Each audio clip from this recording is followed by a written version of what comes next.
MPA,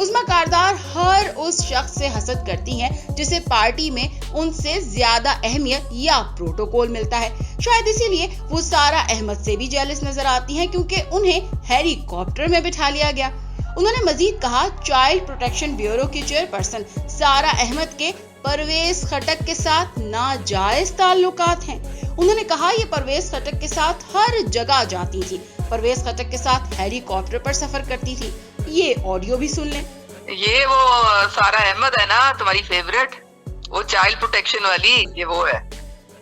یہ اس لیے گئی تھی کیونکہ یہ بڑی اس کی پیٹ ہے نا, اس کی کیا نام ہے, پرویز خٹک کی. تو یہ سیالکوٹ میں اس نے سی ایم کا وہ وزٹ تھا وہاں پہ چائلڈ پروٹیکشن بیورو میں, تو وہ یہ چائلڈ پروٹیکشن بیورو کی وہ ہے نا چیئر پرسن ہے آج کا, تو اس لیے وہ ساتھ چلی گئی ہوگی. ویسے کرنا نہیں چاہیے, C M should avoid this کیونکہ پھر بہت جتنے منہ اتنی باتیں ہوتی ہیں. ہاں تو پھر اب یہ دیکھو نا, یہی تو مسئلہ ہے سارا, کہ آج کل کوئی چیز چھپتی نہیں ہے. اگر آپ ایک کو یہ ٹریٹمنٹ اسپیشل دے رہے ہیں تو پھر باقی تو کوشچن کریں گے نا اس چیز کو. یہ بڑا مسئلہ ہے نا. اس طرح کے بندہ کیئرفل رہے, آپ کسی کو بھی نہ لے کے جائیں جب اتنے لوگ ہیں, تو پھر اب سارے دیکھو she could have easily gone in her own transport. مسئلہ کیا تھا, اگر جانا تھا اور سی ایم نے وہاں پہ وزٹ کرنی تھی, اپنی گاڑی پہ جاتی اور وہاں پہ جا کے ریسیو کر لیتی سی ایم کو. اینی جنی گل ہے, لیکن ساتھ بٹھا کے لے جانا اور کرنا, وہ پھر پتہ ہے بڑے عجیب پھر میسج ہے.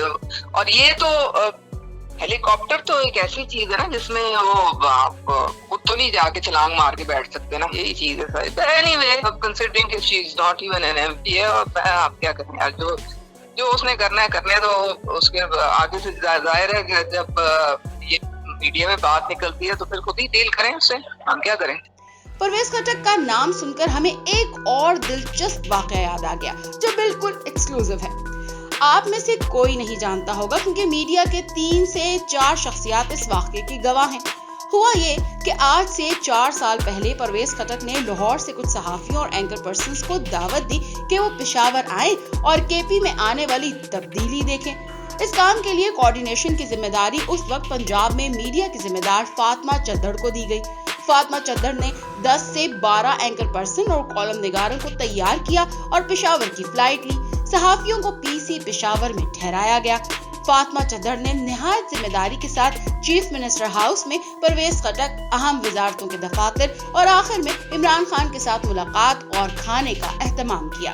اس ملاقات میں ایک رات پہلے پی سی میں ٹھہرے ہوئے صحافیوں میں سے 3 صحافیوں کو ایک شرارت سوچی. انہوں نے ایک منصوبے کے تحت عظمیٰ کاردار کو فون کیا اور کہا, دیکھو عظمیٰ, کل کی بچی فاطمہ چدھڑ چیف منسٹر اور چیئرمین عمران خان کے ساتھ ڈائریکٹ ہے.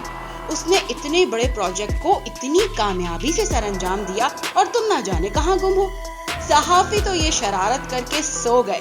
صبح 8 بجے جب لابی میں ناشتے کے لیے پہنچے تو کیا دیکھتے ہیں, عظمیٰ کاردار ساری رات کا سفر کر کے لاہور سے پشاور پہنچ چکی ہیں اور پی سی لابی میں صحافیوں کے ساتھ سیلفیاں بنا رہی ہیں. عظمیٰ نے پہنچتے ہی سارے ایونٹ کو ہائی جیک کرنے کی کوشش کی اور تاثر دیا کہ وہ ساری ملاقاتوں کو خود لیڈ کریں گی. فاطمہ چدھڑ نے ساری صورتحال کو بھانپ لیا اور ضروری اقدامات کر کے یقینی بنایا کہ چیف منسٹر ہاؤس میں وہی لوگ داخل ہو پائیں جن کے نام پہلے سے فہرست میں سیکیورٹی کے پاس موجود ہیں. اور پھر ایسا ہی ہوا. عظمیٰ کاردار نے سی ایم ہاؤس کے باہر بہت شور مچایا, لیکن ہمارے پٹھان بھائیوں نے انہیں پہچاننے اور اندر داخل ہونے کی اجازت دینے سے صاف انکار کر دیا. قصہ مختصر یہ کہ عظمیٰ کاردار کو شرمندہ ہو کر لاہور واپسی کا راستہ لینا پڑا. اب واپس آئیں عظمیٰ کاردار کی آڈیو لیک کی طرف. عظمیٰ کاردار نے عمران خان کی ذاتی زندگی, گھر اور بشرا بی بی کے بارے میں بھی اپنے خیالات کا اظہار کیا ہے. یہ بھی کہہ دیا کہ بشرا بی بی کے پاس تو جنات بھی ہیں. کیا ارشاد فرمایا محترمہ عظمیٰ کاردار نے, ذرا سنیے. یہ خان کو کہا کہ میں آپ کی پولیٹیکل لائف میں پبلکلی نہیں آؤں گی, لیکن پیچھے پرائیویٹلی میں کوئین ہوں یہاں پہ. بس یہ تو کنٹرول ادھر رکھا رہتا ہے. وائرس کی بیوی ہے وہ, ایک اس نے انٹرویو دیا تھا اس کے نصیر ملک کو, اس کے بعد وہ آئی ہے, اسی کی اسٹیٹمنٹ آئی ہے. تو بس یہی تو ہے. برہام خان تو آپ کو پتا ہے وہ پریکٹیکلی کتنی یہ پیچھے بیٹھ گیا تھا وہ چیز. یہ میرے خیال میں خان وہ مجھے نہیں وہ لگتا تھا نا کہ میں نے پوچھا خان سے بھی کیسی تمہاری میرڈ لائف ہے, کہتا ہے کہ جب میں گھر جاتا ہوں وہ میری شکل دیکھتی ہے تو اسے پتہ لگ جاتا ہے کہ سارا دن میں کس پرابلم سے گزرا ہوں اور پھر مجھے کوئی وہ موکل ہے. موکل کا مطلب ہے کہ وہ جن بھی ہے اس کے اندر جو موکل ہوتا ہے اسے پتہ تو لگ جاتا ہے نا کیا ہو رہا ہے تو کیا نہیں ہوتا. انہوں نے مزید کہا کہ اس وقت اسٹیبلشمنٹ کا حکومت میں اہم کردار ہے. یہ ایک کلیئر میسج ہے کہ گورنمنٹ اور خان اکٹھے چل رہے ہیں. اسٹیبلشمنٹ کے بغیر پاکستان میں کوئی حکومت نہیں چل سکتی, بنا کے رکھنی پڑتی ہے. یہ سروائیول کی جنگ ہے. آپ کو یہ آڈیو بھی سنواتے ہیں. دیکھو زیادہ تو اسٹیبلشمنٹ کا رول ہے نا اس وقت. یہ پورا میڈیا اوپر سے جو الف سے لے کے یہ تک چینج کر دیا انہوں نے. تو اب یہ چیزیں جو ہے یہ کم از کم اس وقت یہ تو کلیئر میسج ہے کہ اسٹیبلشمنٹ اور گورنمنٹ جو اوپر خان جو ہے وہ اکٹھے چل رہے ہیں.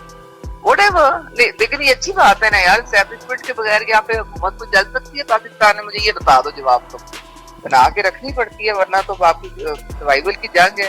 اس آڈیو میں عظمیٰ کاردار نے 4 باتیں اہم کی ہیں.